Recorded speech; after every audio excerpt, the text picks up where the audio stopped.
vamos a ver una descripción de qué sucedió con la muerte de Jesús en la cruz y después de la muerte de Jesús, justo después de la muerte de Jesús. Y vamos a ver el énfasis de Juan. Ahora sí te pido que abras tu Biblia allí en Juan. Ahí lo tienes citado. Vamos a ver desde donde nos quedamos. ¿Estás de acuerdo? Juan capítulo 19, del verso 23 en adelante. Nos quedamos. Solo quiero recordarte, la semana pasada veíamos cómo Él es un rey desechado por el mundo. Veíamos cómo el rey como el mundo desecha a nuestro rey. Y estudiábamos cómo en su interrogatorio ante Pilato, cómo los judíos y Pilato lo desechan completamente, completamente. Hacen una burla de él, ¿te acuerdas? Le azotan, hacen un escarnio, le dicen, salve, rey de los judíos. Y te acuerdas de todo esto, desechado completamente. Y este mundo es un mundo arrogante que cree tener la autoridad. Pero vemos que Jesús dice, no, no, no, soy yo quien tiene la autoridad, es Dios. Pero luego de esto, fíjate, se lo llevan para crucificarle. Y entonces dice el verso 23. Ahora estamos en Juan capítulo 19, verso 23. Cuando los soldados hubieron crucificado a Jesús, tomaron sus vestidos e hicieron 4 partes, una para cada soldado.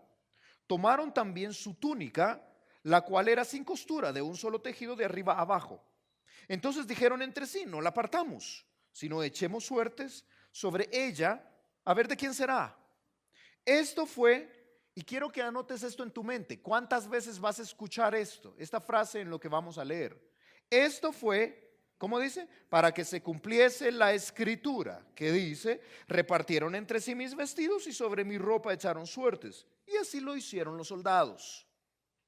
Estaban junto a la cruz de Jesús, su madre y la hermana de su madre, María, mujer de Cleofas, y María Magdalena. Cuando vio Jesús a su madre y al discípulo a quien él amaba, que estaba presente, dijo a su madre, mujer, he ahí tu hijo. Después dijo al discípulo, he ahí tu madre. Y desde aquella hora el discípulo la recibió en su casa. Después de esto, sabiendo Jesús que ya todo estaba consumado, dijo, para que la escritura se cumpliese, tengo sed. Y estaba allí una vasija llena de vinagre. Entonces ellos empaparon en vinagre una esponja y poniéndola en un hisopo se la acercaron a la boca. Cuando Jesús hubo tomado el vinagre, dijo, consumado es. Y habiendo inclinado la cabeza, entregó el espíritu. Aquí ya Jesús murió, ¿estás de acuerdo? Pero continúa el relato de Juan, dice, entonces los judíos, por cuanto era la preparación de la Pascua, a fin de que los cuerpos no quedasen en la cruz en el día de reposo, pues aquel día de reposo era de gran solemnidad, rogaron a Pilato que se les quebrasen las piernas y fuesen quitados de allí. Vinieron pues los soldados y quebraron las piernas al primero y asimismo al otro que había sido crucificado con él. Mas cuando llegaron a Jesús, como le vieron ya muerto, no le quebraron las piernas. Pero uno de los soldados le abrió el costado con una lanza y al instante salió sangre y agua. Y el que lo vio da testimonio. Y si tu testimonio es verdadero y él sabe que dice verdad, para que vosotros también creáis. Porque estas cosas sucedieron para que se cumpliese la escritura. No será quebrado hueso suyo. Y también otra escritura dice, mirarán al que traspasaron. ¿Cuál crees que es el énfasis de Juan acá? Ahora que somos acá, que estamos cerquita todos. ¿Cuál crees que es el énfasis de Juan al contar la historia? Que la escritura se cumple. Sí. Es muy complicado, ¿sí? Es evidente que el propósito de Juan al contarnos eso es, miren, la escritura se cumplió. La escritura se cumplió. Ajá, ¿y eso qué tiene que ver con nosotros, sabes? Lo que estamos a punto de estudiar es el momento en que Cristo, las últimas horas de Cristo en la cruz, probablemente las últimas 3 horas, que Cristo está en esa cruz. Pero yo quisiera que no lo pasáramos por alto, quisiéramos que no lo diéramos por sentado. Yo quisiera que sacaras de tu mente todo el bagaje religioso que traemos sobre la crucifixión y que nos impactemos una vez más al pie de la cruz. Yo te he repetido que cuando yo vine por primera vez aquí a Bogotá y uno ve los cerros orientales, uno dice, qué cosa más linda.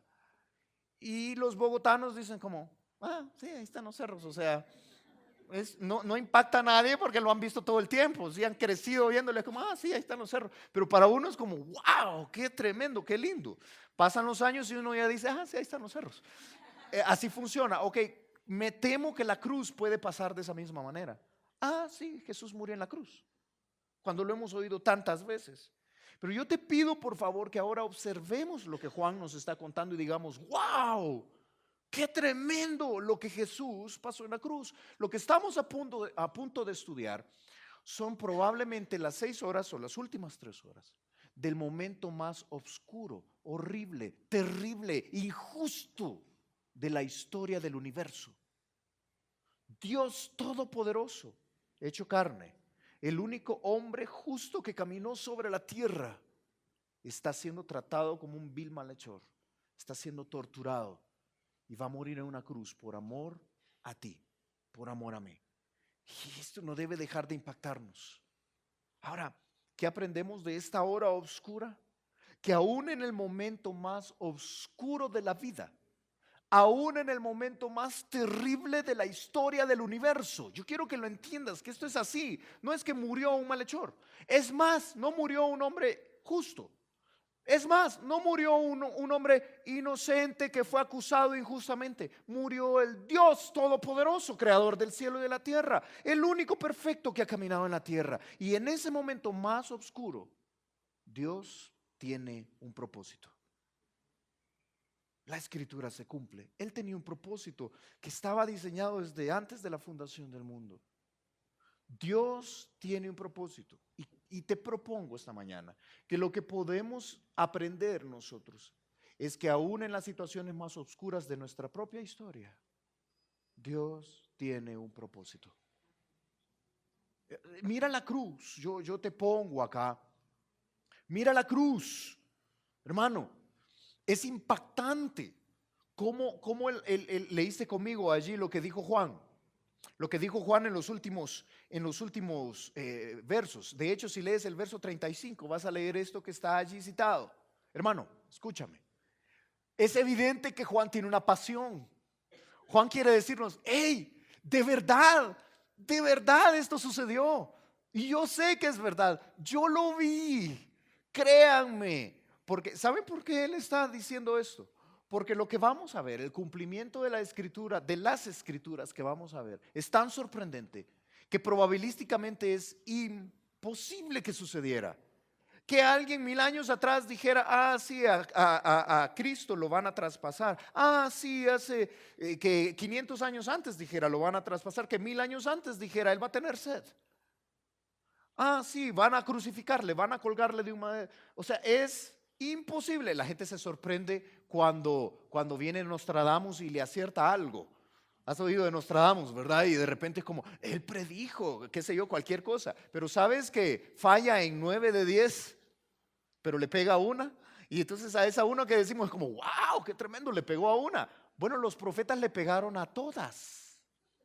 A todas. Y entonces Juan dice, sorprendente, yo estoy viendo a Jesús morir y me sorprende que todo ya estaba dicho. Él tenía el Antiguo Testamento en la mente y estaba diciendo, wow, vamos a estudiar esto. Por eso él con tanta pasión dice allí al final, mira, verso 35, y el que vio da testimonio, hablando de él en tercera persona. Yo que lo vi, da testimonio y su testimonio es verdadero. Y él sabe que dice verdad. ¿Y saben para qué nos lo cuenta?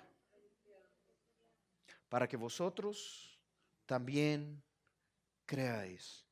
El propósito de lo que vamos a estudiar, Juan nos lo dice acá. Yo les estoy contando que la escritura se cumple, que de verdad sucedió, es impresionante, para desarrollar nuestra fe. Porque en los momentos más oscuros de nuestra propia historia, Dios tiene un propósito. Créanle, eso es lo que está diciendo Juan, por favor créanle, porque yo estuve presente, yo doy testimonio, dice Juan, en el momento más oscuro de la historia del universo entero. Y Dios tenía un plan, Él ya lo había escrito. La escritura se cumple, Dios cumple su propósito. Dice la Biblia, no tenemos tiempo para verlo, te cito ahí Juan capítulo 19, pero dice la Biblia, fíjate, yo te pongo acá, piensa en la cruz, hermano, cuando estés pasando por ese momento duro, piensa en la cruz. Piensa en la cruz. Alguien preguntó a un pastor, ¿dónde estaba Dios? ¿Dónde estaba Dios cuando sucedió ese ataque terrorista o cuando ese niño nació enfermo? ¿Dónde estaba Dios? Y este pastor muy sabiamente contestó, Dios estaba en el mismo trono de su gracia donde estaba cuando su mismo hijo estaba muriendo injustamente. Si alguien sabe de injusticias es Dios. No me vengas a decirle, Señor, ¿por qué a mí? Dios dice, sí, yo te puedo hablar de injusticias. Mira la cruz, mira lo que está sucediendo ahí. Toda la injusticia, el dolor y el sufrimiento que allí se dio, tenía un propósito. Tenía como propósito divino que Dios fuese glorificado por medio de la salvación de nosotros.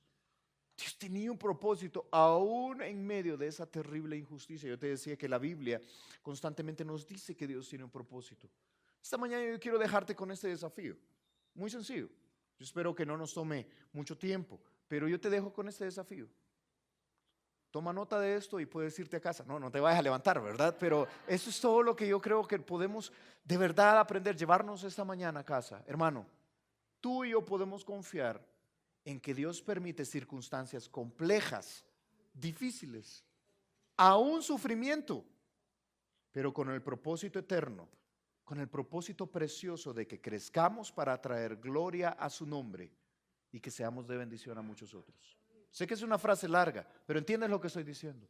Dios puede permitir en tu vida el padecer, el sufrimiento, pero nunca sin un propósito. Yo te dije que la Biblia dice ahí en Filipenses capítulo 1, verso 6, que Dios está haciendo una obra en ti que la perfeccionará hasta el día de Jesucristo. Dios está obrando en tu vida. Dice la Biblia en Salmo 138, 8, dice el salmista, Jehová cumplirá su propósito en mí. Dios tiene un propósito, ¿sabes? Quien fue el maestro en esto fue el Señor Jesús. Ahora piensa en la cruz, por favor, piensa en lo que vamos a ver. Dios no tenía despropósito en esto, dice Isaías capítulo 53.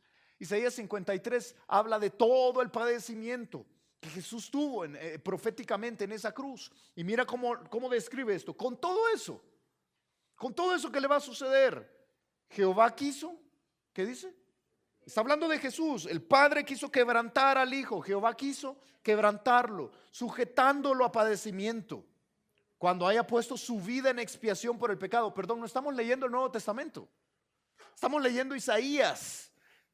Quiero que entiendas que todo estaba bajo control de Dios. Aún el momento más oscuro está bajo el control de Dios. Y dice, Él tenía que poner su vida en expiación por el pecado. Entonces verá linaje, vivirá por largos días y la voluntad de Jehová será en su mano prosperada. Y luego dice, verá el fruto de la aflicción de su alma. Piensa en esa frase. El Hijo iba a ver el fruto de la aflicción de su alma y quedará satisfecho. ¿Sabes?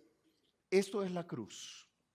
Lo que vamos a ver hoy es el momento más oscuro donde el Hijo tuvo que ver la aflicción de su alma en todo sentido, pero quedará satisfecho.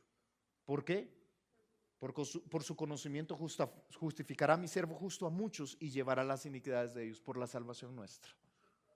Mira, hermano, en el momento más oscuro de tu propia historia, Dios puede sacarte avante y quedarás satisfecho de ver la obra de Dios en tu vida.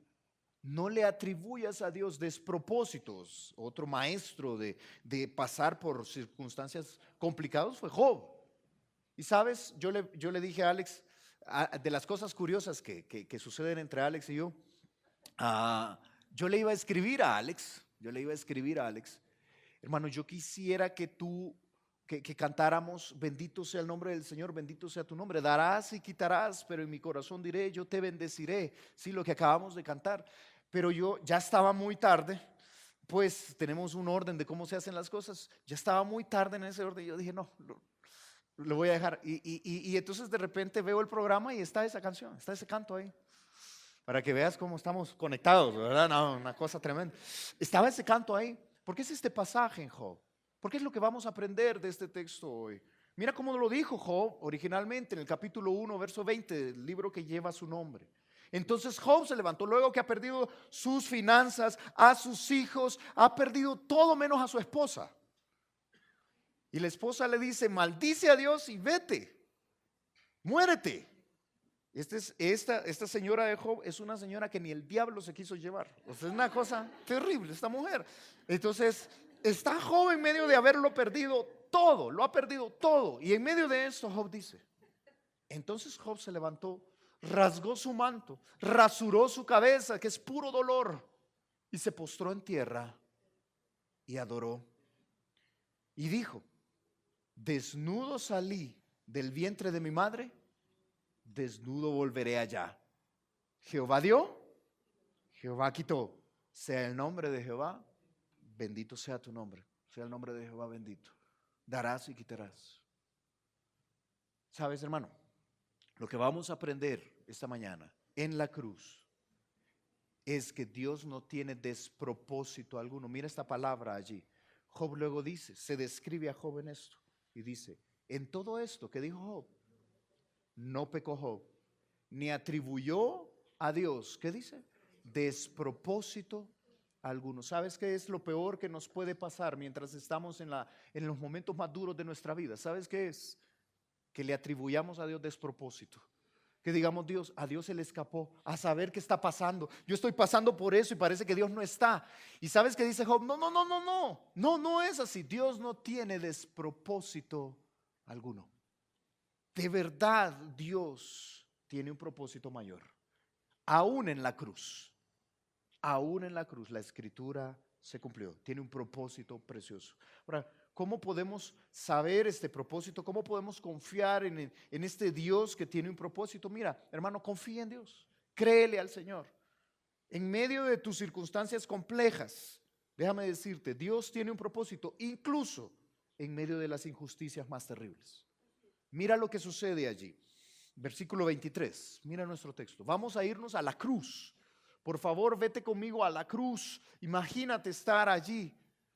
Cristo está crucificado, seguramente sus huesos están ya descoyuntados, sus hombros, y está crucificado, muy probablemente crucificado por la muñeca, porque han hecho pruebas, hicieron pruebas, médicos forenses han hecho pruebas, y si tú crucificas a alguien por la palma de la mano, pues se desgarra. Entonces alguien puede decir, pues lo ataron, puede ser, pero otra forma de hacerlo es a través de la muñeca. Por eso muchos creen que es a través de la muñeca, pero tú sabes que ahí tenemos una serie de nervios. Entonces imagínate a Cristo crucificado por las muñecas, crucificado en los pies, ha sido azotado a punto de morir y está en esta cruz allí. Y sabes que este hombre, para respirar, tiene que inclinarse de esta manera, con sus hombros probablemente descoyuntados, tiene que levantarse y poder respirar, porque solo puede inhalar pero no puede exhalar, y su cuerpo se va llenando de dióxido de carbono. Así que para exhalar tiene que hacer esto, pero tú sabes que esta posición es completamente incómoda, los nervios están atravesados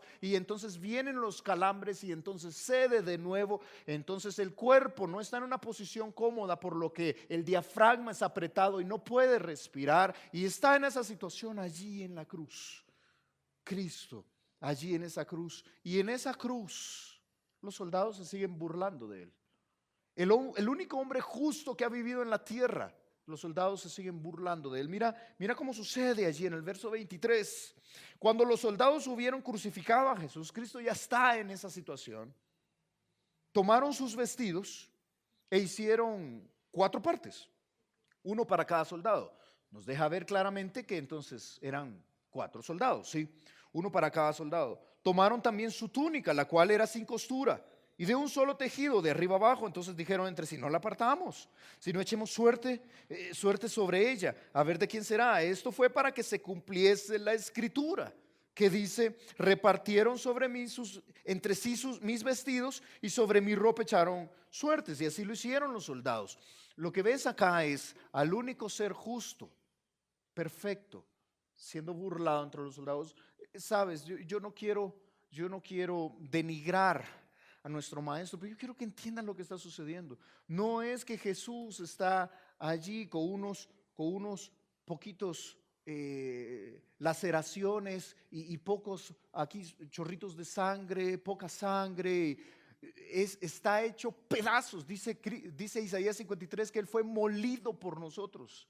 Más bien imagínate carne molida, molida completamente allí en la cruz. Es injusto, es lo más injusto que ha sucedido. Y en esta escena los soldados se siguen burlando de él. Y aún en las más grandes de las injusticias, Dios tiene un propósito. La escritura se estaba cumpliendo. No, a Dios no se le había pasado por alto. Dios tiene un propósito. Mi hermano, Dios tiene un propósito de que esta injusticia, esa burla de parte de los soldados se diera. Por cierto, como te decía, yo no quiero denigrar, pero en medio de todo esto, si le quitaron sus ropas, lo más seguro es que está desnudo en la cruz. Es una forma de avergonzarle. Él está sufriendo el oprobio de toda esa gente. La gente se está burlando de él. Y él está allí, en esa cruz, injustamente. Se cita, fíjate, para que se cumpliese la escritura. ¿Cuál escritura? Fíjate que lo que se está citando es Salmo 22. Yo estaba platicando con mi esposa y yo quería leer todo el Salmo 22, pero nos va a tomar demasiado tiempo y quiero respetar tu tiempo. Pero léelo, lee el Salmo 22. El Salmo 22 es ver la crucifixión desde el punto de vista de Jesús. Es impactante. Es como que Jesús está hablando en la cruz. Es impresionante. Comienza con las palabras: Dios mío, ¿por qué me has abandonado? Es Salmo 22. Pero mira este trozo del Salmo 22 que está citando Juan acá. Dice allí el versículo 16: porque perros me han rodeado, me han cercado cuadrilla de malignos, horadaron o hicieron hoyos en mis manos y mis pies. Perdón, pero esto fue escrito 1000 años antes, 1011 años antes más o menos, 1000 años antes. 1000 años antes se dijo que iban a horadar, iban a abrir agujeros en sus manos y sus pies. Contar puedo todos mis huesos. Entre tanto ellos me miran y me observan burlescamente. Son como perros, cuadrilla de malignos. Y dice más adelante: repartieron entre sí mis vestidos y sobre mi ropa echaron suertes. 1000 años antes. Yo no sé si esto no te sorprende. A mí me impacta que Dios tiene el control. Aún en esa situación tan injusta, aún cuando estaban ahí burlándose de él, Dios ya había dicho: si eso es necesario que suceda, yo tengo un propósito para esto. Hermano, esto nos hace confiar que aún en las injusticias más grandes que tú vivas, tú puedes estar acá esta mañana y decir: no, es que usted no sabe cómo me tratan a mí en la casa. O usted no tiene una idea de cómo es la cosa allí con mi jefe. O usted no tiene una idea de, es injusto cómo este gobierno favorece a algunos y empobrece a otros. Usted no tiene idea de cómo, yo te entiendo, quizás no tengo idea, pero te entiendo. Es injusto, estoy de acuerdo contigo. Pero déjame animarte con estas palabras, hermano. Aún en la más grande de las injusticias, Dios tiene un propósito.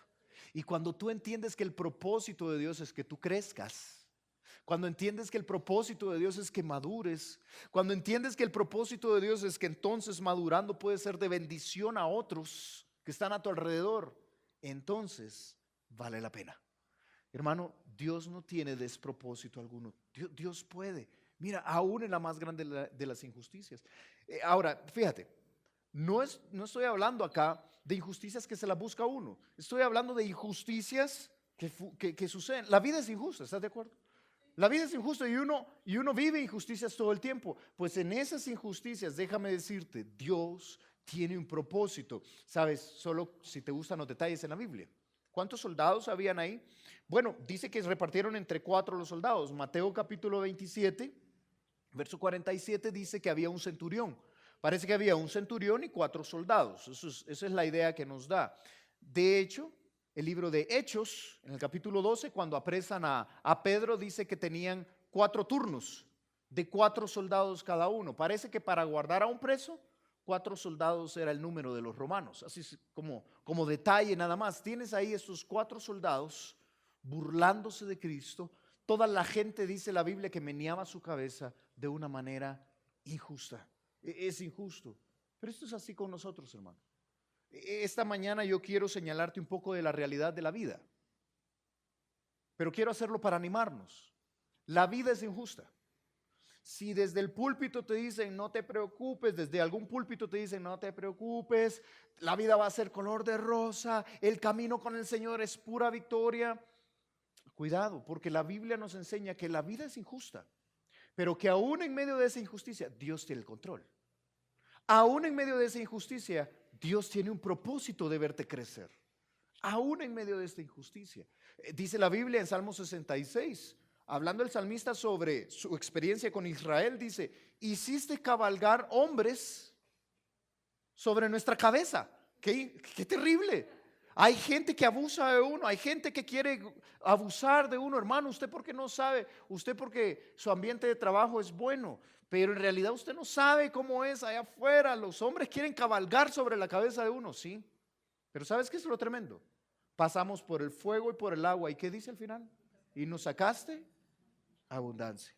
Nunca Dios va a permitir una injusticia en tu vida, fíjate. Nunca Dios va a permitir una injusticia en tu vida con la cual Él no tenga un propósito mayor.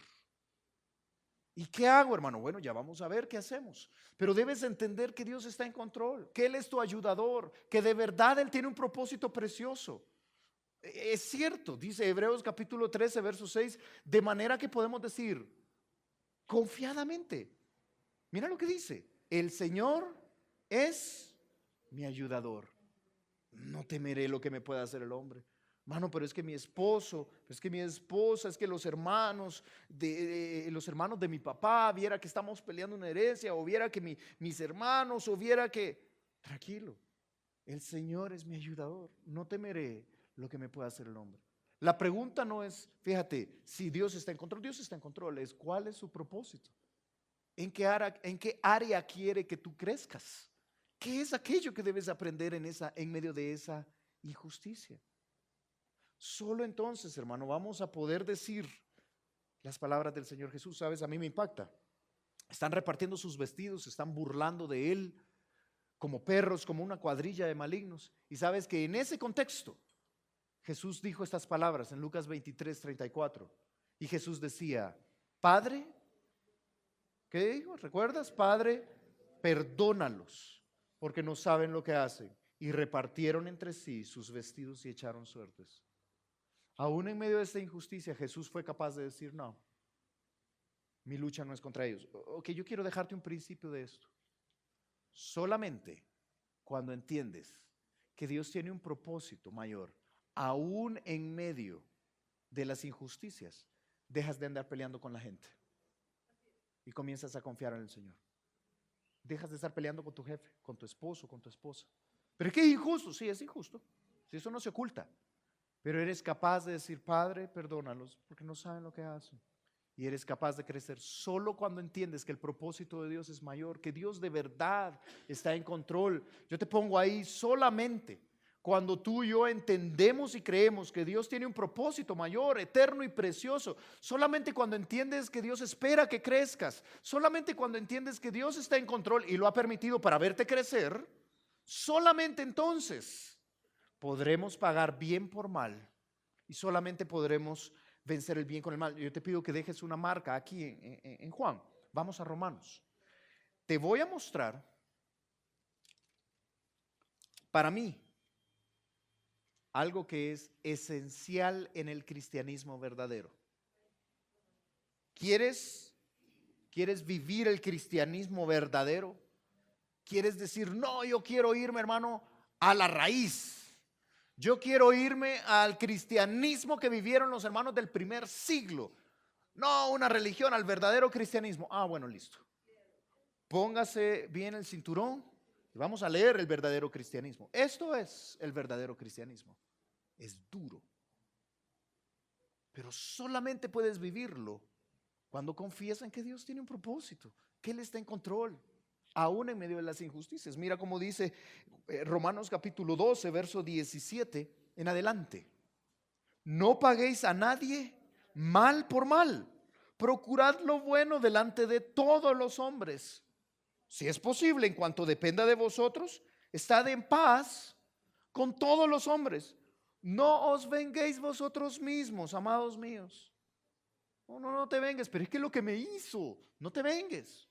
No te vengues tú mismo, sino dejad lugar a la ira de Dios, porque escrito está: mía es la venganza, yo pagaré, dice el Señor. Así que si tú, ¿qué dice? Si tu esposa, no dice eso, ¿verdad? Si tu jefe, si tu enemigo, estamos hablando de gente que te quiere hacer daño, Ojalá que no estés durmiendo con el enemigo, ¿verdad? Pero no está hablando de algo tan sencillo, perdón, pero una relación matrimonial es sencilla comparado con lo que está planteando Pablo acá.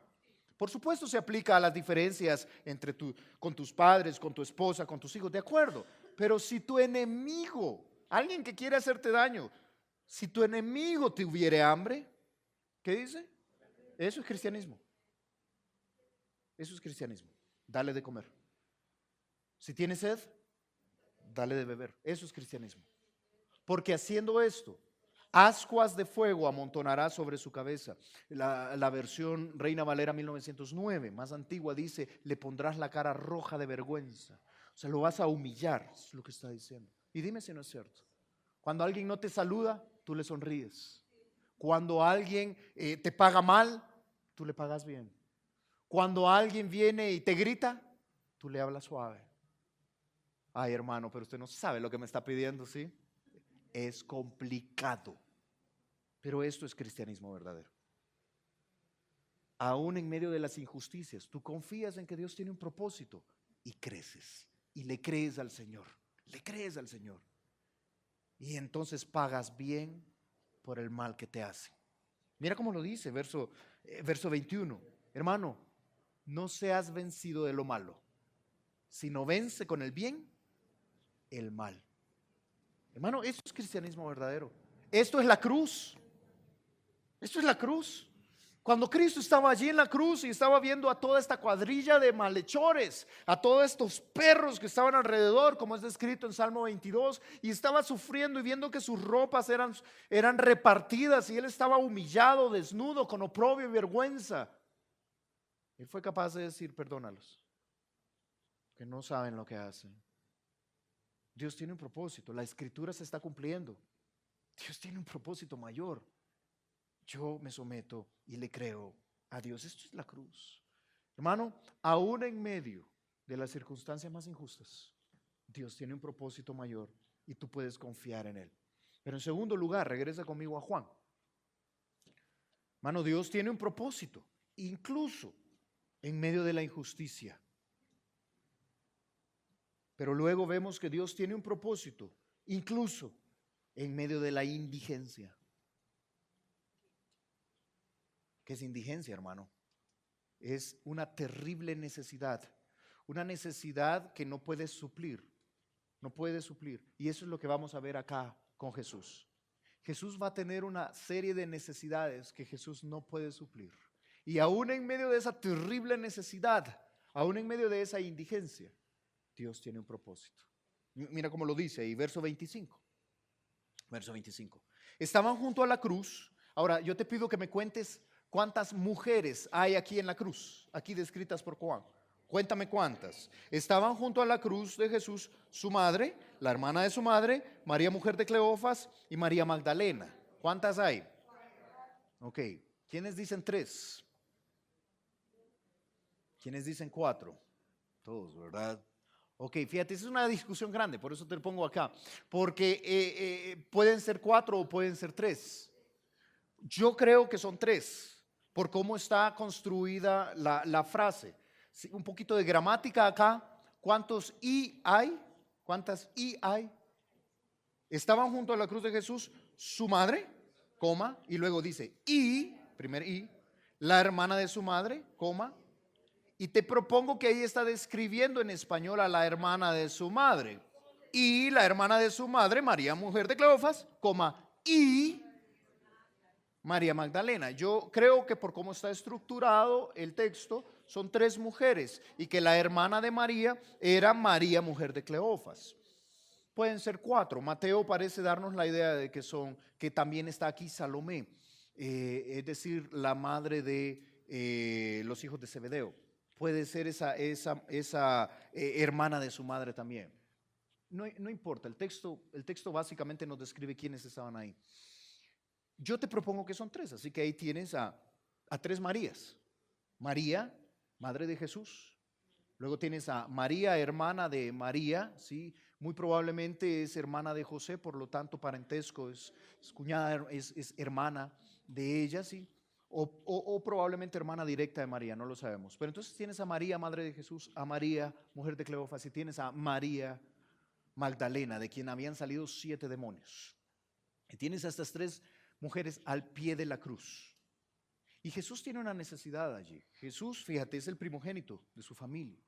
Él está a cargo de su mamá, es evidente. Él cuida de su madre como un buen hijo, como un buen hijo. Y ahora hay una necesidad. Él va a morir. Él va a morir. Él va a ascender al cielo y ya no va a estar allí. Pero él tiene que cuidar de su madre. Y ante esta necesidad, él dice allí en el versículo 26, cuando vio Jesús a su madre y al discípulo a quien él amaba, que estaba presente, dijo a su madre: mujer, he ahí tu hijo. Después dijo el discípulo: he ahí tu madre. Muchos interpretan que Juan era entonces un hijo de María, pero no es lo que está diciendo. Es evidente en el texto que se le está encargando al discípulo, ¿sí? Es evidente, porque entonces dice el versículo 27, y desde aquella hora el discípulo la recibió en su casa. Primera necesidad que Jesús tiene: proveer techo a su madre, porque él va a morir. Segunda necesidad que observamos allí, versículo 28, después de esto, sabiendo Jesús que ya todo estaba consumado, dijo: para que la escritura se cumpliese, tengo sed. Otra necesidad grande. Y estaba allí una vasija llena de vinagre. Entonces ellos empaparon en vinagre una esponja y poniéndole un hisopo se la acercaron a la boca. Y cuando Jesús hubo tomado el vinagre, dijo: consumado es. Y habiendo inclinado la cabeza, entregó el espíritu. Fíjate, lo que vemos acá es una terrible necesidad de Jesús. Tiene sed, no puede beber agua, está colgado en ese madero. Tiene que proveer techo para su madre y no puede hacerlo más. Pero aún en medio de esa terrible indigencia, en medio de toda esa terrible necesidad, Dios tiene un propósito. La escritura se cumple. La escritura se cumple. Solo como detalle, no debes confundir esta bebida de vinagre con la bebida de vinagre descrita en Mateo capítulo 27, verso 34. Solo como para decirte, Jesús fue ofrecido, fíjate, vinagre o vino en 2 ocasiones. Como funcionó es así: cuando Jesús iniciaba su proceso de crucifixión, le fue ofrecido vinagre combinado con hiel. En realidad, lo que quería decir Mateo, con algo amargo. Quien nos explique eso hiel, eso amargo que tenía ese vino, ese vinagre, es Marcos. Marcos capítulo 15, verso 23 nos describe que Jesús le fue ofrecido vino con mirra, ¿sí? O vinagre con hiel, con algo amargo. Y esto era, fíjate, un analgésico para paliar el dolor. La idea era darle esto con mirra para que pudiera ser como un narcótico que pudiera relajarlo y paliar el dolor. Y Jesús no lo quiso tomar. Jesús no lo quiso tomar. Solo le pusieron esto en la boca, inmediatamente dijo no, y no lo tomó. Así dicen los evangelios, no lo tomó. Pero esto lo tomó, ¿estás de acuerdo conmigo? Dijo: tengo sed, le acercaron este hisopo o le acercaron esta bebida y él la tomó habiéndola bebido. Dice aquí en Juan capítulo 30, Juan capítulo 19, verso 30. Mira cómo dice: cuando Jesús hubo tomado el vinagre. Entonces alguien puede decir: vaya hermano, ahí hay una contradicción. Mateo y Marcos dicen que no la tomó y aquí dice que la tomó. No es una contradicción, porque más adelante Mateo nos explica en el capítulo 27, verso 48, que otra vez le ofrecieron otra bebida. Esta vez solo era vinagre. Y la idea de esta, fíjate, al no contener este narcótico, al no contener esta hiel, este mirra, la idea era simplemente darle de beber para más bien prolongar la vida y prolongar el sufrimiento. Era todo lo contrario. El primero era un narcótico para paliar el dolor, el segundo era una bebida para que si tenía sed pudiera prolongar la vida. Lo mismo explica Marcos capítulo 15, 23, la primera bebida, y Marcos 15, 36, la segunda bebida. Solo por aquello yo sé que alguien acá se estaba preguntando: hermano, esa es la bebida que no tomó pero que sí tomó. Nadie se estaba preguntando eso, ¿verdad? Pero por si acaso alguien venía y comparaba estos evangelios, esta es la respuesta. ¿Sabes? Él tiene sed.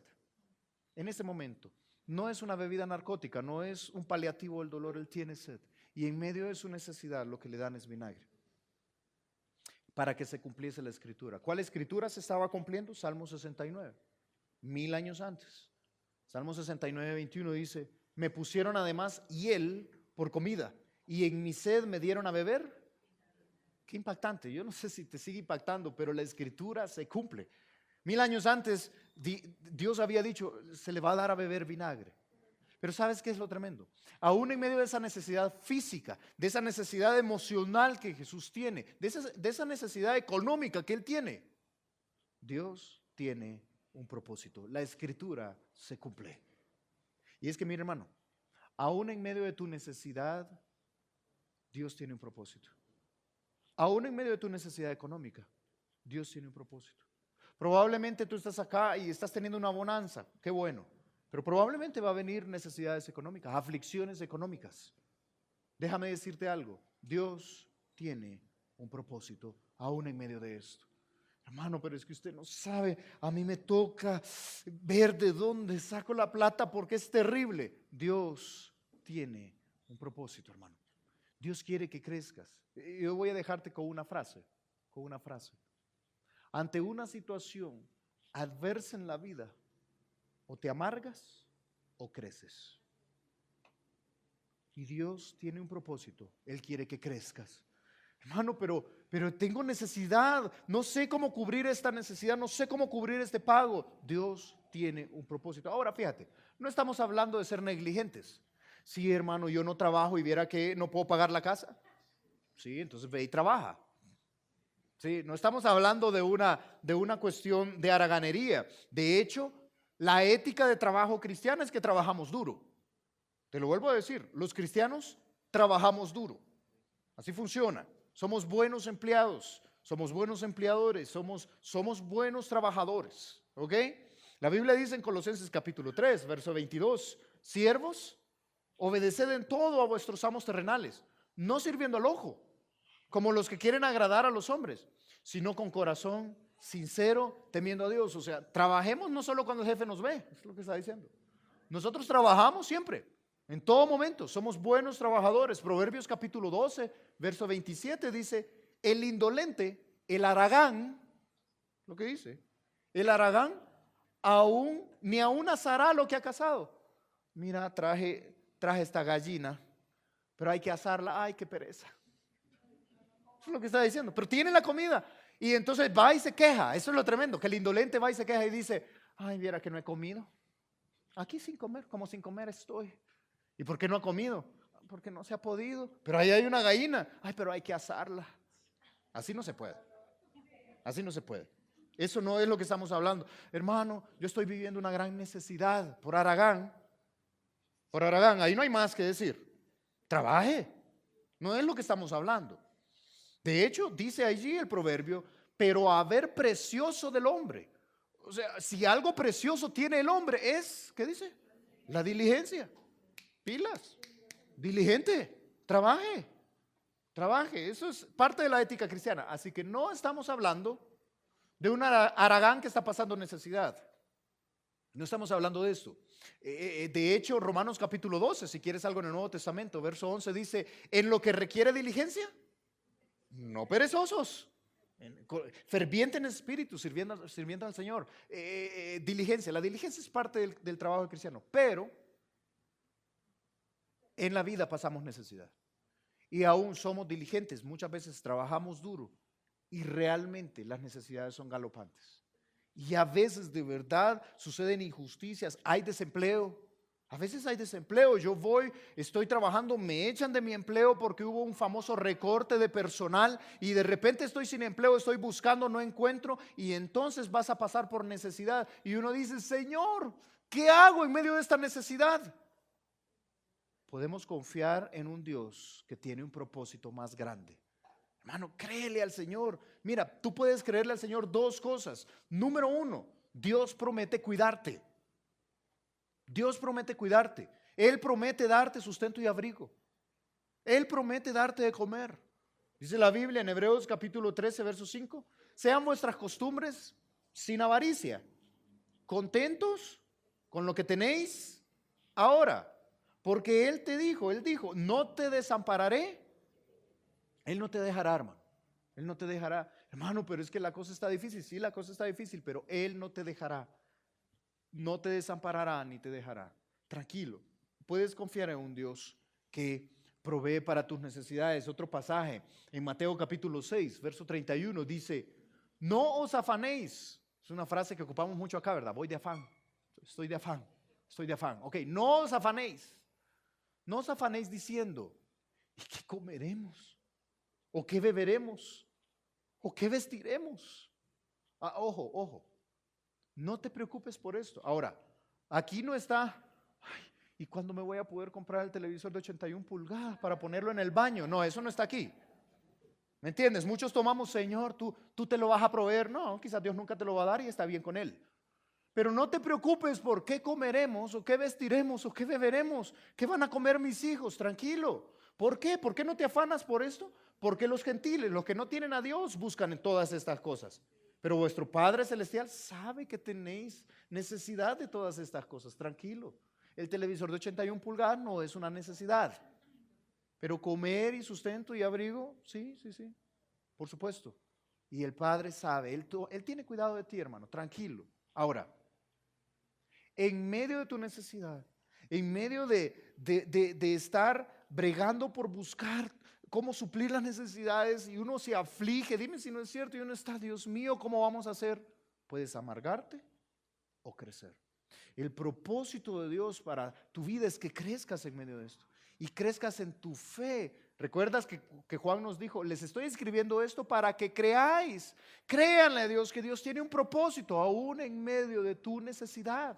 Dios tiene un propósito aún en medio de la más oscura necesidad. En la necesidad Dios puede darnos la perspectiva correcta. Y yo te digo algo de la vida, aquí te digo algo de mi experiencia, tanto en mi propia vida como en haber lidiado con muchos. Cuando estás pasando por necesidad, la perspectiva de la vida cambia. Uno comienza a apreciar cosas que no apreciaba y uno puede comenzar a tener perspectiva eterna más fácilmente. ¿Recuerdas que fue Jesús quien dijo que es más fácil que entre un camello por el ojo de una aguja que un rico entre en el reino de Dios? ¿Recuerdas esto? Es por la perspectiva.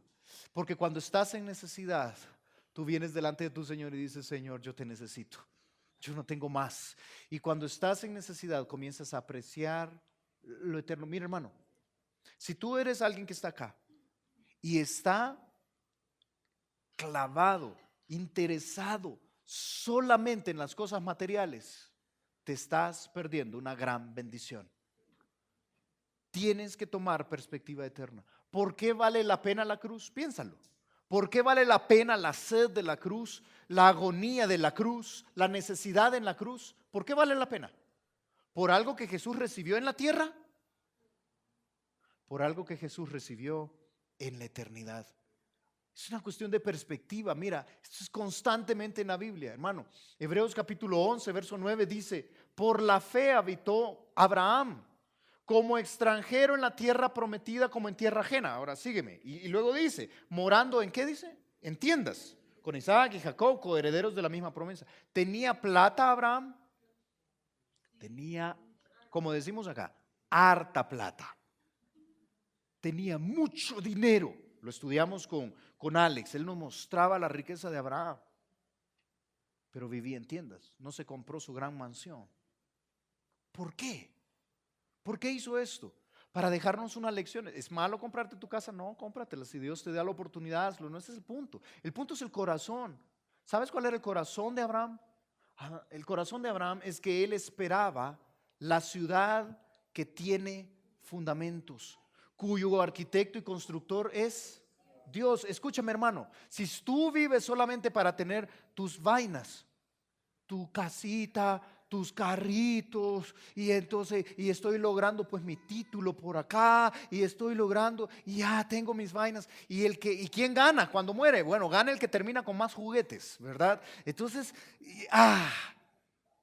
te estás yendo por el camino equivocado. Dios puede permitirte necesidad para que crezcas espiritualmente. Escúchame, es esto lo que quiero decirte. Vale la pena no pasarla tan bien en esta tierra si eso es una inversión para la eternidad. Vale la pena. Y si Dios te da plata, qué bueno, inviértela en lo eterno. Hazlo en tus hijos, inviértelo en la espiritualidad de tu familia, inviértelo en esta obra, inviértelo en alcanzar a otros, inviértelo en lo eterno. Porque si no estás haciendo esto, déjame decirte qué pérdida de tiempo. Este es el ejemplo de Abraham, aún en medio de la necesidad. Por la fe Moisés, dando otro ejemplo. ¿Quieres otro ejemplo? Moisés. Por la fe Moisés, hecho ya grande, rehusó llamarse rey. Eso es lo que está diciendo. Rehusó llamarse hijo de la hija del rey, hijo de la hija de Faraón, escogiendo antes ser maltratado con el pueblo de Dios que gozar de los deleites temporales del pecado. Hermano, yo no sé cómo decirlo, pero tú no puedes ver a la cruz y no desear vivir una vida espiritual. No puedes ver el sufrimiento del Rey de Reyes y Señores de Señores, la necesidad física que Él atravesó por amor a nosotros, y nosotros decir, qué linda la cruz, tremendo, pero yo quiero vivir para este mundo. Yo quiero vivir para los deleites temporales del pecado. Yo quiero vivir para las fiestas, para la parranda. Yo quiero vivir para la plata. Yo quiero vivir para esto. ¿Y qué? Pues bueno, hágale. Pero no has entendido la cruz. No has entendido la cruz. La cruz nos enseña que hay algo más importante por lo cual vivir. El propósito de Dios. Es madurar, es crecer, es que Dios sea exaltado, es de ser bendición a otros, aún en medio de nuestra necesidad. Hermano, pero es que yo estoy pasando por necesidad. Créeme, Dios tiene un propósito para esto. Y sabes, no solo el deleite del pecado, sino que Moisés dice que tuvo por mayores riquezas, ¿el qué? La burla de Cristo, el dolor de Cristo, que los tesoros de los egipcios, porque tenía puesta la mirada en el galardón. Hermano, yo no sé cómo desafiarte lo suficiente. Ya basta de tener la mirada puesta solo en este mundito. ¿Sabes? Cuando te enfocas en tu necesidad, ¿sabes qué es? Pobrecito yo, qué ingratitud, qué injusta es la vida conmigo. Solo a mí me pasan estas cosas. Ay, bueno, puedes tomar ese camino, o puedes enfocarte en el galardón y decir, Señor, tú puedes darme la plata que necesito, si eso no es problema, pero ¿por qué me estás pasando por esto? ¿En qué debo crecer? ¿Qué es aquello en que debo madurar? ¿Cómo puedo ser de bendición a otros en medio de esto? Ya basta de vivir solo para este mundo. La cruz nos enfoca en un propósito superior, en un propósito noble, en algo que vale la pena, en tener la burla de Cristo como un tesoro en lugar de los tesoros de los egipcios. Y sabes, Hebreos capítulo 10, verso 34, une dos palabras que no deberían de estar juntas en una sola oración. Mira cómo lo dice. Porque de los presos también os compadecisteis, dice, esta iglesia se compadeció de los presos. Y el despojo de vuestros bienes, ¿qué dice? Sufristeis con gozo. Sufrir y gozo no deberían de estar en la misma oración. ¿Estás de acuerdo? El despojo de vuestros bienes sufristeis con gozo. ¿Sabes qué está diciendo? El despojo de vuestros bienes. Yo voy a seguir a Jesús, pero por seguir a Jesús me van a echar del trabajo. Eso es lo que está diciendo. Eso es lo que está diciendo que hicieron los hebreos. En ese momento había una persecución contra los creyentes. Así que por ser creyente me quitaron la casa. Eso es el despojo de mis bienes. ¿Y sabes qué hicieron estos creyentes? Lo sufrieron con gozo. Hermano, pero qué locura. ¿Por qué se puede hacer esto? ¿Sabes por qué? Ahí dice por qué. Sabiendo que tenéis en vosotros una mejor y perdurable herencia en los cielos. Solamente cuando entiendes que lo eterno es más importante que lo terrenal, estás dispuesto a sacrificar lo terrenal. Te lo vuelvo a repetir. Solamente cuando entiendes que lo eterno es más importante que lo terrenal, estás dispuesto a sacrificar lo terrenal. ¿Qué estoy diciendo? Estás dispuesto a ser generoso. Estás dispuesto a sufrir con gozo, aun cuando estás pasando por necesidad, porque Dios tiene un propósito eterno. Hermano, la vida no termina aquí ahora. La vida es eterna. La vida es eterna. Y entonces vale la pena vivirla. Solamente cuando entiendes esto, solamente entonces vas a lograr poder vivir para el reino. Yo sí te pido que busques 1 Corintios. Dejo una marca en Juan porque vamos a regresar. Y vea 1 Corintios. ¿Sabes cómo lo vivió Pablo? 1 Corintios capítulo 4, verso 11. Hermano, enfócate en lo eterno. Yo no puedo decírtelo lo suficiente.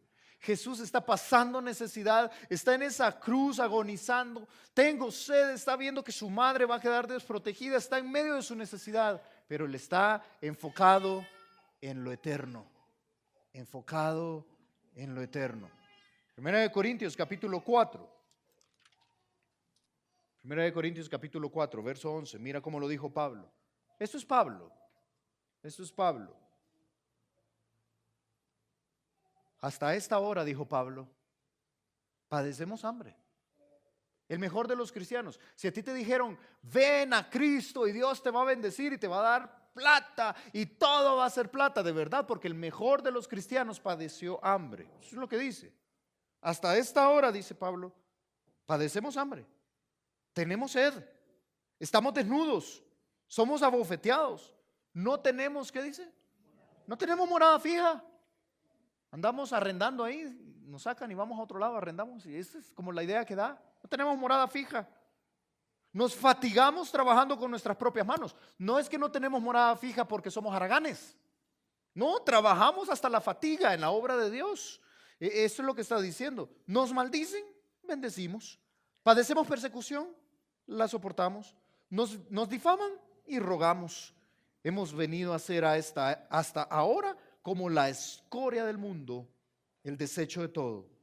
Hermanos, no escribo esto para avergonzaros, uy, qué pena, Pablo, uy, sino para amonestaros como hijos míos, amados. Hermano, ¿sabes qué es? ¿Qué es lo que te estoy diciendo? Cristo está en la cruz, está pasando necesidad y está pensando en lo eterno. Porque la escritura se está cumpliendo, el propósito de Dios se está cumpliendo. Si para que el propósito de Dios en tu vida se cumpla, debes pasar por necesidad, qué bueno. Si para que crezcas en tu carácter, debes pasar por necesidad, qué bueno, me alegro. ¿Y cómo paso por medio de esta prueba, hermano? ¿Cómo paso en medio de esta necesidad? Enfócate en lo eterno, enfócate en tu crecimiento. No te enfoques en el dolor, ¿sabes cómo es? Es como un inversionista, que hay algunos empresarios acá y tú sabes cómo es esto de invertir.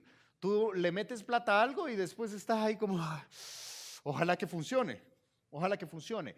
Es así, sabes que cuando estás invirtiendo en ese negocio, cuando estás invirtiendo en eso que estás metiendo, tú sabes que en ese momento no puedes gastarte la plata. Tú tienes una elección, o me voy de vacaciones rico, o le meto la plata al negocio, pero ahorita no estoy viendo nada, espero verlo después. ¿Estás de acuerdo? Eso es una inversión, ¿ok?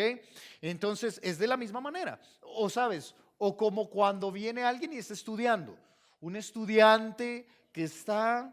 ¿Has visto estudiantes que estudian hasta el cansancio y mientras otros andan en la playa o andan por todos lados, él está estudiando, juicioso ahí hasta el cansancio? ¿O es como la mujer embarazada?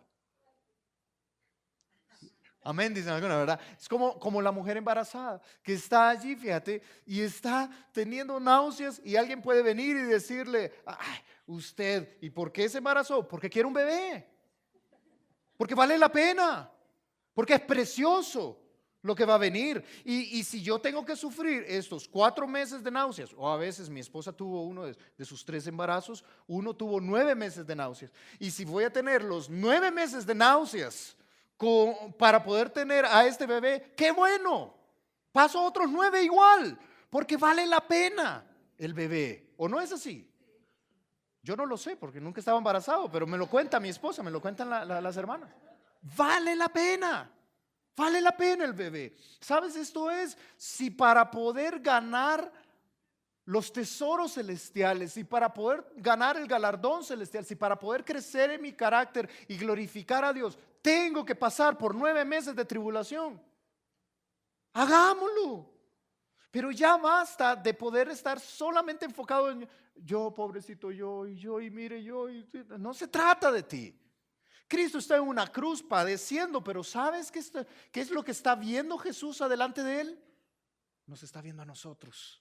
Está satisfecho. Leíste Isaías 53, él está satisfecho porque la salvación viene. Hermano, créeme, en medio de cualquier tribulación, Dios tiene un propósito. Enfócate en ese propósito. Dios quiere que crezcas, Dios quiere que te desarrolles y entonces vale la pena, aún en medio de la indigencia. Y para terminar, mira cómo termina nuestro texto. Cómo termina ahí nuestro texto. Luego que Jesús ha dicho consumado es, la frase transliterada es tetelestai, consumado es. ¿Sabes qué está diciendo Jesús? Gané. Ya terminó. Consumado es. Ha finalizado el pecado, ya vencí. Ha finalizado la muerte, ya vencí. Ha finalizado el Hades y el infierno, ya los vencí. Consumado es. Porque vale la pena, vale la pena. Y mira, al final, verso 31, hasta el final de nuestro texto. Entonces los judíos, por cuanto era la preparación de la Pascua, a fin de que los cuerpos no quedasen en la cruz en el día de reposo, pues aquel día de reposo, la Pascua, era de gran solemnidad. Rogaron a Pilato que les quebrasen las piernas y fueron quitados. ¿Por qué? ¿Por qué tenían que quebrarle las piernas? Por lo que te explicaba. Si ellos tenían que hacer este movimiento, ellos están así crucificados. ¿Por qué sabemos que tienen un ángulo en las rodillas? Por la manera en que tenían que clavarle los pies. La única manera es haciéndoles un ángulo en las rodillas, históricamente. Entonces esto hacía que no pudieran respirar. ¿Te recuerdas? Solo podían inhalar, pero no podían exhalar. Entonces, si tienen que hacer esto para poder exhalar e inhalar de nuevo, si le quiebran las piernas, ya no pueden hacerlo más y van a morir ahogados, cuestión de minutos. Esa es la idea. Entonces hay que quebrarles las piernas. Y efectivamente lo hicieron. Le quiebran las piernas al primero, dice el siguiente verso, y le quiebran las piernas también al otro malhechor, dice ahí el verso 32.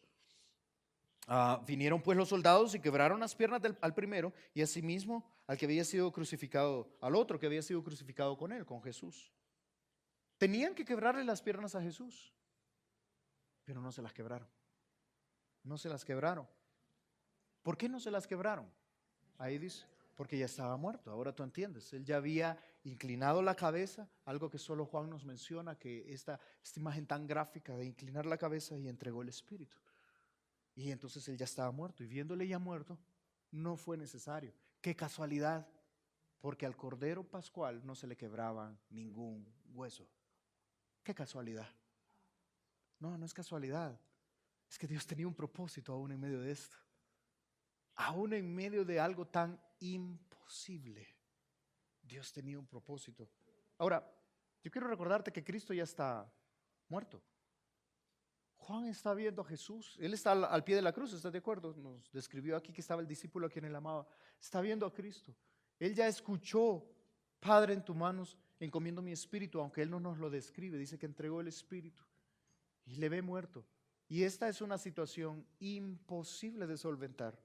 ¿Cómo solventas la muerte? No, hermano, pero es que él resucitó. Sí, ahora lo sabemos tú y yo. Pero en este momento histórico él no sabe. Él sabe la promesa que va a resucitar, pero él no sabe si esto se va a cumplir. Así que él está viendo a su maestro muerto, sin esperanza. Hermano, hay situaciones en la vida que son imposibles. Probablemente la pérdida de un ser amado, la muerte misma. Hay situaciones que tú dices, esto no tiene solución. Hermano, esto no se puede. Esto es imposible de lidiar. Son situaciones imposibles. Y déjame decirte, con mi corazón abierto, hermano, quizás es una enfermedad terrible, mortal, pero déjame decirte, Dios tiene un propósito, incluso en medio de lo imposible. En medio de lo imposible. Yo sé que quizás acá hay muchos que están padeciendo cosas imposibles. O probablemente vas a padecer cosas que ya no tienen solución. Tú dices, no, eso ya no tiene solución. El maestro ha muerto, le van a quebrar las piernas. Pero aún en medio de eso, Dios tiene un propósito. Y tú puedes creerle al Señor que Él tiene un propósito. Y por eso Juan se enciende en su pasión. Y dice allí en el versículo 33, mas cuando llegaron a Jesús, como le vieron ya muerto, no le quebraron las piernas. Ahora tú entiendes. Qué casualidad. Verso 34, por cierto, solo como detalle curioso, Jesús es la vida. No solo es el dador de la vida, Él es la vida misma. ¿Sabes que los evangelios no nos reportan que nadie murió en la presencia de Jesús? Nadie. Nadie murió en la presencia de Jesús. ¿Recuerdas que Lázaro murió y que Jesús tuvo que estar lejos para que Lázaro muriera? Le dijeron, vamos ya. No, no, no. Aquí me voy a quedar porque si estoy ahí no va a morir porque nadie moría en su presencia. Interesante. ¿Sabes que los malhechores acá no murieron antes que Jesús? Jesús tuvo que morir antes para que entonces ellos pudieran morir. Nadie murió en su presencia. Nadie murió en su presencia. Jesús ya había muerto acá. Así que tienes a Jesús ya muerto acá. Qué casualidad. Para que también los ladrones puedan morir. Y verso 34. Pero uno de los soldados le abrió el costado con una lanza. Y al instante salió sangre y agua. Yo no soy médico, pero al estudiar los reportes médicos te dicen de que había una acumulación de líquido en el pericardio del corazón y luego pues el corazón mismo, ¿verdad? Ahí tienes una acumulación de sangre y agua. En realidad tuvo que haber salido probablemente al revés, agua y sangre, o probablemente combinado. Pero entonces es muy probable que la lanza haya atravesado de tal suerte que o fue del lado izquierdo y llegó directamente al corazón, o fue del lado derecho y atravesó todo hasta el corazón. Y entonces sale sangre y agua. Hay una razón médica allí. Si quieres una razón doctrinal, es interesante que la sangre nos redime y el agua de la palabra nos santifica. Lo que tienes es justificación y santificación. Ahí mismo en la cruz, solo en la cruz. Pero entonces sale sangre y agua. Y dice allí en el versículo 35, se enciende en pasión luego que está viendo eso. Ahora, imagínate históricamente lo que está pasando. Juan llega al pie de la cruz, está viendo que le van a quebrar las piernas a Jesús y dice, no, no, no, ya está muerto. Ah, bueno, listo. Y Juan dice, wow, qué casualidad, porque al Cordero Pascual no se le podía quebrar ningún hueso. Y de repente vienen y lo traspasan. Le meten una lanza y sale agua y sangre y dice él, qué tremendo, no puedo creer lo que estoy viendo, mi maestro está muerto, pero aún así muerto en una situación imposible que parece no tener solución. Dios tiene control, Dios tiene un propósito, qué tremendo. Y entonces dice el verso 35, yo te propongo que lo lee con esa intensidad. Y el que lo vio da testimonio y su testimonio es verdadero y él sabe que dice verdad. Miren, no me lo estoy inventando. Es lo que está diciendo Juan, de verdad, no es casualidad, no es que yo arreglé el asunto, de verdad sucedió, yo lo vi y lo vieron muchos también testigos. ¿Y saben para qué se los digo? Para que vosotros también creáis que aún en situaciones imposibles Dios está cumpliendo la escritura. ¿Saben que se cumplió la escritura? Dice, verso 36, porque estas cosas sucedieron para que se cumpliese la escritura. No será quebrado hueso suyo. Y de casualidad ya había muerto. Y no le quebraron los huesos. Juan está emocionado, está diciendo, wow, Dios tiene control hasta de lo imposible. Y luego dice, y también otra escritura dice, mirarán al que traspasaron. Quiero presentarte esos dos pasajes allí. El primero es, hay uno en Salmo 34, hay otro en Números, pero en Éxodo capítulo 12 quise presentártelo porque es el primer Cordero Pascual. Cristo es el Cordero Pascual, están en la Pascua. Él es el Cordero de Dios que quita el pecado del mundo. Y el Cordero Pascual no podía ser quebrado. Dice Éxodo capítulo 12, verso 46. El Cordero se comerá en una casa y no llevarás de aquella carne fuera de ella, ni quebraréis hueso suyo. ¿Sabes que esto fue escrito 1450 años antes de que esto sucediera? Yo no sé si no te sorprende. Hermano, yo no sé cuál sea la situación imposible, injusta, difícil que tú estés pasando y que tú digas, no, hermano, yo no sé qué hacer. Dios tiene un propósito. Él puede verte crecer, Él puede sacarte de ahí. La escritura se cumple, hermano, confía en Dios, porque Él tiene un propósito.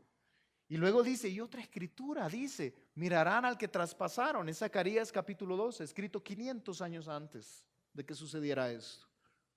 Y derramaré sobre la casa de David, dice Dios. Jehová Dios está diciendo esto. Derramaré sobre la casa de David y sobre los moradores de Jerusalén, no otra ciudad, Jerusalén, donde Jesús está siendo derramado. Derramaré espíritu de gracia y de oración. Y mirarán a mí, a quien traspasaron. ¿A quién traspasaron entonces? A mí, ¿a quién? A Jehová Dios Todopoderoso, a Jesús Dios Todopoderoso. Jesús y Jehová son lo mismo, son uno solo. Si quieres una prueba de cómo Jesús y el Padre son uno. Mirarán a mí a quien traspasaron y llorarán como se llora por hijo unigénito, Cristo, afligiéndose por él como quien se aflija por él primogénito, Cristo. Hermano, si Dios pudo predecir que Cristo iba a ser traspasado y que sus huesos no iban a ser quebrados en una situación injusta e imposible, Dios puede con tu problema. Dios puede. Aún en medio de lo que tú dices, no, ya se murió, ya qué puedo hacer. Dios tiene un propósito, aún en medio de esa muerte. No, pero ya sucedió. Hermano, yo quiero que entiendas que la vida no acaba acá, que por terrible que sea la vida acá, tenemos un Dios que trasciende, que tiene propósitos trascendentales, que tiene propósitos eternos. Hermano, tu vida es más que aquí y ahora. Son propósitos eternos. Yo termino con que leamos estos pasajes. Ve conmigo primero allí a Hebreos capítulo 11. Hermano, pero es que esta situación es imposible. Sí, yo te entiendo. No, es insoportable. Sí, probablemente. Te digo con mi corazón abierto, hermano. No es más imposible que nuestro maestro muerto en una cruz. Y aún ahí Dios tenía un propósito. Hebreos capítulo 11. Hebreos 11 describe a una gala de personas de fe. Abraham, Moisés, a un montón de gente. ¿Y sabes qué dice de ellos? A mí me impacta cuando yo leo esto. Hebreos capítulo 11, verso 35. Las mujeres recibieron sus muertos mediante resurrección por la fe, mas otros fueron atormentados, no aceptando el rescate a fin de obtener mejor resurrección. Otros experimentaron vituperios y azotes, y a más de esto, prisiones y cárceles. Isaías, Jeremías, Daniel, te podríamos mencionar a tantos acá. Escucha esto, verso 37. Fueron apedreados, aserrados, puestos a prueba, muertos a filo de espada. Anduvieron de acá para allá cubiertos de pieles de ovejas y de cabras, pobres, angustiados, maltratados, de los cuales el mundo no era digno. Eran errando por los desiertos, por los montes, por las cuevas y por las cavernas de la tierra. Estos eran los héroes del Antiguo Testamento. Esto era, y ¿sabes qué es lo tremendo? Y todos estos, aunque alcanzaron buen testimonio mediante la fe, ¿qué dice? ¿Qué dice? No recibieron lo prometido, teniendo Dios alguna cosa mejor para nosotros, para que no seamos, para que ellos no fuesen, dice, perfeccionados aparte de nosotros. ¿Qué quiere decir esto? ¿Sabes qué es lo que lograba ver en su mente y en su corazón y en su fe Abraham, Isaac, Jacob, Elías, Eliseo, Moisés? Todos estos que fueron aserrados, perseguidos, que fueron pobres, angustiados. ¿Sabes qué anhelaban ver? A Jesús, al Dios Todopoderoso viniendo a esta tierra, a Jesús, y no recibieron lo prometido. No recibieron lo prometido. ¿Por qué esto es importante, hermano? Hermano, porque la vida no se trata de aquí ahora. Dios te va a dar plata aquí ahora. Mentira, podrías morir pobre. Yo sé que eso no es popular, pero podrías morir pobre. Nunca en hambre, nunca en desnudez, nunca, fíjate, sin sustento y abrigo. No, eso el Señor lo provee. Pero podrías andar en Transmilenio el resto de la vida y nunca recibí lo prometido, hermano. No, hermano, es que no vivimos para el aquí y el ahora. Yo quiero que entiendas esto. Podrías, fíjate, en este mundo no recibir aquello que tanto anhelas. Pero déjame decirte algo, déjame ponerte en perspectiva espiritual. ¿Sabes qué es lo que emociona a Juan cuando ve a Cristo muerto? Cristo está muerto, pero ¿sabes qué es lo que lo emociona? Que Dios tiene el control, que Dios tiene un propósito. ¿Sabes? Dios va a cuidar de ti. Y si Dios desea bendecirte, darte plata, te va a dar, y harta plata. Si esto es así, y Dios provee tus necesidades, si esto es así, y si te quiere dar un carro, y si te quiere dar el BMW que tú anhelas, te lo puede dar, si ese no es el punto. Pero sabes que no vivimos para el BMW, no vivimos para la casa, para las cosas, vivimos para propósitos eternos, trascendentales, vivimos para cosas más allá de este mundo. Y por eso la muerte no puede vencernos. Mi hermano murió un 2 de diciembre de 1999. Tenía 23 años. Murió de un aneurisma cerebral. ¿Cómo salen mis padres de un golpe tan terrible de perder a su primogénito así, sin síntomas? Simplemente agachó la cabeza y murió allí en la sala de la casa. ¿Cómo se sale de ahí? Solo se sale de allí cuando tienes perspectiva eterna, nada más. Cuando ellos abrazan la verdad de que un día estaremos con Él, de que un día estaremos con mi hermano y nos volveremos a reunir. Solamente cuando entiendes que la vida es más que aquí y ahora, solamente entonces puedes entender el propósito de Dios. Mi hermano, yo te animo a que puedas confiar en el Señor. Te dejo con este último verso. Segunda de Corintios capítulo 4, verso 17. Porque esta leve tribulación momentánea, yo no sé qué es la situación compleja que estás viviendo, pero esta leve tribulación momentánea produce en nosotros un cada vez más excelente y eterno peso de gloria. No mirando nosotros las cosas que se ven, estas de la tierra, sino las que no se ven. Pues las cosas que se ven son temporales, pero las que no se ven, eternas. Hermano, ¿dónde está, oh muerte, tu aguijón? Dijo Pablo. Por eso la muerte no nos vence. Por eso no nos aflige que suceda en este mundo, porque trascendemos de este mundo. Pablo dijo en 1 Corintios 15, ¿dónde está, oh muerte, tu aguijón? ¿Dónde, oh sepulcro, tu victoria? ¿Sabes? La gran diferencia entre un creyente y un no creyente es que cuando sufrimos una pérdida, cuando vemos una situación imposible, tenemos esperanza. Esa es la gran diferencia.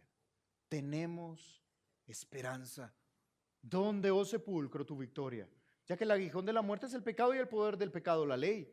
Mas gracias sean dadas a Dios, que nos da la victoria por medio de nuestro Señor Jesucristo. Y cuando tú entiendes esto, entonces, así que, hermano, ya que no vivimos para este mundo, ya que trascendemos este mundo, así que, hermanos míos amados, estad firmes y constantes, creciendo en la obra del Señor siempre, sabiendo que vuestro trabajo en el Señor no es en vano. Hermano, no vivimos para este mundo. La cruz, cuando tú miras la cruz, hermano, tú ves que Dios tiene un propósito. Yo te escribo esto, dijo Juan, para que creas. Yo te dije que quería que saliéramos con un solo principio.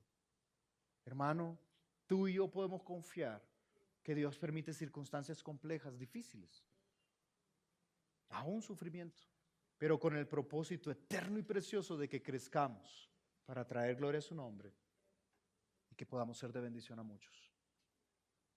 No sé la situación difícil que estás atravesando o que vas a atravesar, pero puedes o amargarte o crecer.